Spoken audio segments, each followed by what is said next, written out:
Coding അറിയാത്ത ആളുകൾക്കും ചെറിയ രീതിയിലുള്ള ആപ്പുകൾ, വെബ് ആപ്പുകൾ, വെബ്സൈറ്റുകളൊക്കെ നമുക്ക് നിർമ്മിക്കാൻ സാധിച്ചാൽ എങ്ങനെ ഉണ്ടാവും? അപ്പോൾ ഇന്നത്തെ വീഡിയോ അതിനെക്കുറിച്ചിട്ടാണ്. തീരെ കോഡിംഗ് അറിയാത്ത ആളുകൾക്കും എങ്ങനെ ലളിതമായിട്ട് നമുക്ക് വെബ് ആപ്പുകളൊക്കെ നിർമ്മിക്കാൻ പറ്റും എന്നുള്ളതാണ് നമ്മൾ നോക്കുന്നത്. അപ്പോൾ നമുക്കറിയാം, നേരെ വീഡിയോയിലേക്ക് കിടക്കാം. അപ്പോൾ ഇവിടെ ഒന്നാമതായിട്ട് നമ്മൾ ഇന്നിവിടെ ഉപയോഗിക്കാൻ പോകുന്ന ടൂളിൻ്റെ പേര് എന്ന് പറഞ്ഞാൽ AI സ്റ്റുഡിയോ ആണ്. ഗൂഗിളിൻ്റെ തന്നെ AI studio, Google AI studio എന്ന് സെർച്ച് ചെയ്താൽ നിങ്ങൾക്ക് കാണാൻ സാധിക്കും. ഇതാണ് ഗൂഗിൾ AI സ്റ്റുഡിയോയുടെ ഇൻ്റർഫേസ്. ആദ്യമായിട്ട് നമ്മൾ തുറക്കുന്ന സമയത്ത് നമ്മുടെ ഇമെയിൽ വെച്ചിട്ട് എന്ത് ചെയ്യേണ്ടി വരും? സൈൻ ഇൻ ചെയ്യേണ്ടി വരും. അപ്പോൾ ഇവിടെ നിങ്ങൾക്ക് കാണാൻ സാധിക്കും ബിൽഡ് എന്നുള്ള ഒരു ഓപ്ഷൻ കാണാൻ സാധിക്കും. അത് വെച്ചിട്ടാണ് നമ്മൾക്ക് ആവശ്യമുള്ള ഒരു ചെറിയ ആപ്പ് നമ്മൾ നിർമ്മിക്കാൻ ശ്രമിക്കുന്നത്. പിന്നെ അതേപോലെ തന്നെ ഓൾറെഡി നമ്മൾ ആപ്പുകൾ നിർമ്മിച്ചിട്ടുണ്ടെങ്കിൽ യുവർ ആപ്സ് എന്നുള്ള ഈ ഒരു ഓപ്ഷൻ നമുക്ക് കാണാൻ സാധിക്കും. ഇത് ശരിക്കും പറഞ്ഞാൽ കുറേ ആളുകൾക്ക് ഉപയോഗപ്പെടുത്താൻ സാധിക്കും. ഇപ്പം നമ്മൾ നിരന്തരമായിട്ട് ചെയ്യുന്ന പല കാര്യങ്ങൾക്കും നമ്മൾക്ക് ഇവിടെ ഓരോ ആപ്പുകൾ നിർമ്മിക്കുകയൊക്കെ വെക്കാം. ഇപ്പോൾ ഒരു എക്സാമ്പിൾ, നിങ്ങളുടെ ഡെയിലി എക്സ്പെൻസ് ട്രാക്ക് ചെയ്യാൻ, ഡെയിലി അങ്ങനെ നിങ്ങൾക്ക് പലപ്പോഴും ഒരുപാട് ആപ്പുകൾ പ്ലേ സ്റ്റോറിലും ഐസ്റ്റോറിലും ഉണ്ടെങ്കിലും ചിലപ്പോൾ നമ്മളുടെ ഒരു വിഷൻ അല്ലെങ്കിൽ നമ്മുടെ ഒരു ഇമാജിനേഷൻ അനുസരിച്ചിട്ടുള്ള കസ്റ്റമൈസ്ഡ് ആയിട്ടുള്ള ആപ്പുകൾ നമുക്ക് പലപ്പോഴും കിട്ടില്ല. അപ്പം നിങ്ങളുടെ ആവശ്യത്തിന് നിങ്ങൾക്ക് ഈ ഒരു ഓപ്ഷൻ AI സ്റ്റുഡിയോ വെച്ചിട്ട് കസ്റ്റമൈസ്ഡ് ആയ ആപ്പ് നിർമ്മിക്കാൻ സാധിക്കും. സോ ഇത് ചെറിയ രീതിയിൽ പറഞ്ഞാൽ ഒരു വൈബ് കോഡിംഗ് ആണ്. അതായത് കോഡിംഗ് അറിയാത്ത നമ്മൾക്കടക്കം സിമ്പിളായിട്ട് ആപ്പുകൾ നിർമ്മിക്കാൻ സാധിക്കും. അപ്പം നമ്മൾ ചെയ്യേണ്ടതെന്ന് വെച്ചാൽ ഇവിടെ വന്നിട്ട് നമ്മൾക്ക് എന്താണ് ആവശ്യം എന്നുള്ളത് കൃത്യമായിട്ട് ഇതിനോട് പറഞ്ഞു കൊടുക്കാം.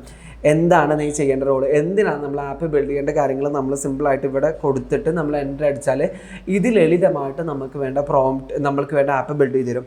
അപ്പോൾ അങ്ങനെ ചെയ്യുന്നതിനേക്കാൾ ഒന്നുകൂടി നല്ലത് ആദ്യം പോയിട്ട് നമ്മൾ ജെമിനി ഓപ്പൺ ചെയ്യുക. ജെമിനി ഓപ്പൺ ചെയ്ത ശേഷം അതിനോട് കൃത്യമായിട്ട് കാര്യം പറഞ്ഞു കൊടുക്കുക. അതായത് AI സ്റ്റുഡിയോയിൽ എനിക്കൊരു ആപ്പ് ബിൽഡ് ചെയ്യണം, ആപ്പിൻ്റെ പർപ്പസ് ഇതാണ്, ഈ ഒരു ആപ്പ് ബിൽഡ് ചെയ്യാൻ വേണ്ട ഡീറ്റെയിൽഡ് ആയിട്ടുള്ള പ്രോംപ്റ്റ് നീ നിർമ്മിച്ച് തരണം എന്ന് നമ്മൾ എന്ത് ചെയ്യുക, ജെമിനിയോട് പറഞ്ഞു കഴിഞ്ഞാൽ ജെമിനി നമുക്ക് വേണ്ട A to Z കാര്യങ്ങൾ ആ ഒരു പ്രോംപ്റ്റിൽ നിർമ്മിച്ച് ജനറേറ്റ് ചെയ്ത് നമുക്ക് തരും. അപ്പം ഞാനൊരു ആപ്പ് നിർമ്മിക്കേണ്ട പ്രോംപ്റ്റ് ഇവിടെ ജെമിനിക്ക് കൊടുത്തിട്ടുണ്ടായിരുന്നു. I'm trying to build an app in a Google AI studio, so you have to make an entire prompt for the app. The concept is that finding the net value of the different companies by using this app. For my staff, it would be easy to find the different companies' net values and get a detailed report at the end as a PDF. This is the purpose. Audience are from India. Can you build? അതായത് ഇന്ത്യയിലെ കമ്പനികളുടെ net value കണ്ടെത്താൻ ഞങ്ങൾക്ക് വേണ്ടി ഒരു app build ചെയ്ത് തരാനാണ് ഞാനിവിടെ prompt കൊടുത്തിട്ടുണ്ടായിരുന്നത്. അപ്പോൾ ആ ഒരു പ്രോംപ്റ്റ് കൊടുത്തതിന് ശേഷം ഇവർ ഡീറ്റെയിൽഡ് ആയിട്ടുള്ള പ്രോംപ്റ്റ് നമുക്ക് നിർമ്മിച്ച് തന്ന് ഇനി നമ്മൾ എന്ത് ചെയ്താൽ മതി, ഇത് സിമ്പിളായിട്ട് AI സ്റ്റുഡിയോയിൽ കൊണ്ടുപോയിട്ട് പേസ്റ്റ് ചെയ്താൽ മതി. അപ്പോൾ ഞാൻ അത്തരത്തിലുള്ള ആ ഒരു പ്രോംപ്റ്റ് ഞാനിവിടെ AI സ്റ്റുഡിയോയിൽ വന്നിട്ട് പേസ്റ്റ് ചെയ്തിട്ടുണ്ടായിരുന്നു. അവർ നമ്മൾക്ക് നിർമ്മിച്ച് തന്നതാണ് ഈ ഒരു ആപ്പ്. അപ്പോൾ ഇവിടെ ഇനിയിപ്പോൾ ഏത് കമ്പനിയുടെ പേര് കൊടുത്താലും അവർ നമുക്ക് സിമ്പിളായിട്ട് ആ ഒരു കമ്പനിയുടെ നെറ്റ് വാല്യൂ നമുക്ക് കണക്കാക്കി തരും. ഇപ്പോൾ ജനറേറ്റ് റിപ്പോർട്ട് എന്ന ഓപ്ഷൻ ക്ലിക്ക് ചെയ്ത് കഴിഞ്ഞാൽ ആ കമ്പനീൻ്റെ നെറ്റ് വാല്യൂ ഇത് കണ്ടെത്തി തരും. അപ്പോൾ ഇവിടുത്തെ പ്രധാനപ്പെട്ട ഒരു കാര്യം ശ്രദ്ധിക്കണമെന്ന് വെച്ചാൽ ചിലപ്പോൾ നമ്മൾ കൊടുത്ത പ്രോംപ്റ്റിനനുസരിച്ച് കൃത്യമായിട്ടുള്ള ആപ്പ് നിർമ്മിച്ച് തന്നിട്ടുണ്ടാവില്ല. അപ്പോൾ ഇത് തന്നെ ഓട്ടോമാറ്റിക്കായി ഇപ്പോൾ ഏതെങ്കിലും ഒരു ഫംഗ്ഷൻ വർക്ക് ചെയ്യുന്നില്ലെങ്കിൽ ഇവിടെ ഇത് ബഗ് കാണിച്ചു തരും. അപ്പോൾ ഓട്ടോ ഫിക്സ് ബഗ് എന്നുള്ള ഓപ്ഷൻ ക്ലിക്ക് ചെയ്ത് കഴിഞ്ഞാൽ അത് തന്നെ എന്ത് ചെയ്യും, ഇത് ഇമ്പ്രൂവ് ചെയ്ത് തരും. അപ്പോൾ നിങ്ങൾ എപ്പോഴും ശ്രദ്ധിക്കേണ്ട ഒരു കാര്യം, നിങ്ങൾ ചിലപ്പോൾ ചോദിക്കുന്നത് മുഴുവനായിട്ട് അതേപോലെ കിട്ടണമെന്നില്ല. അപ്പം നിങ്ങൾക്ക് അഡീഷണൽ പ്രോംപ്റ്റുകൾ കൊടുക്കാം. അതായത് ഇന്ന കാര്യങ്ങൾ ഇതിൽ വർക്ക് ചെയ്യുന്നില്ല, ഇന്ന പ്രശ്നങ്ങൾ ഇതിലുണ്ട്. അപ്പോൾ സിമ്പിളായിട്ടുള്ള അഡീഷണൽ പ്രോംപ്റ്റുകൾ കൊടുത്താൽ ഇത് തന്നെ അതൊക്കെ ഫിക്സ് ചെയ്ത് തരും. അതായത് നമ്മളിവിടെ കോഡിങ് അറിയാതെ പോലും നമ്മൾ ചെറിയ രീതിയിലുള്ള ആപ്പുകൾ ബിൽഡ് ചെയ്യുകയാണ്. അപ്പോൾ ഇനി ഈ ഒരു ആപ്പിൻ്റെ നെക്സ്റ്റ് ലെവലിലേക്ക് പോകണമെങ്കിൽ നമുക്ക് കുറച്ചും കൂടി ഇൻഫർമേഷൻസ് വേണം.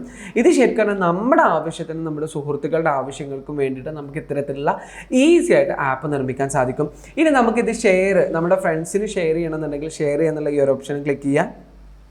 എന്നിട്ട് public anyone with link can view എന്നുള്ള ഓപ്ഷൻ ക്ലിക്ക് ചെയ്തിട്ട് നമ്മൾ ഈ ലിങ്ക് കോപ്പി ചെയ്ത് കഴിഞ്ഞാൽ ഇത് നമ്മുടെ ഫ്രണ്ട്സിന് കൂടി നമുക്ക് ഷെയർ ചെയ്ത് കൊടുക്കാൻ പറ്റും. അപ്പോൾ ഇത്തരത്തിലുള്ള ചെറിയ ആപ്പുകൾ, ഗെയിമുകളൊക്കെ നമുക്ക് AI സ്റ്റുഡിയോ വെച്ചിട്ട് നിർമ്മിക്കാൻ സാധിക്കും. അപ്പോൾ നിങ്ങൾ എന്ത് ചെയ്യുക, നിർമ്മിച്ച് നോക്കുക.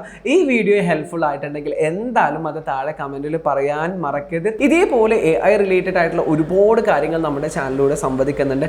അപ്പോൾ ചാനൽ സബ്സ്ക്രൈബ് ചെയ്യുക. അതേപോലെ തന്നെ നമ്മുടെ ഒരു വാട്സപ്പ് കമ്മ്യൂണിറ്റി ഉണ്ട്. ആ വാട്സപ്പ് കമ്മ്യൂണിറ്റിയിൽ നമ്മൾ നിരന്തരമായിട്ടുള്ള അപ്ഡേറ്റ്സുകളൊക്കെ പോസ്റ്റ് ചെയ്യുന്നുണ്ട്. അതിൻ്റെ ലിങ്കും താഴെ ഡിസ്ക്രിപ്ഷനിൽ കൊടുക്കുന്നുണ്ട്. താല്പര്യമുള്ള ആളുകൾക്ക് ജോയിൻ ചെയ്യാം. Thank you so much for watching me.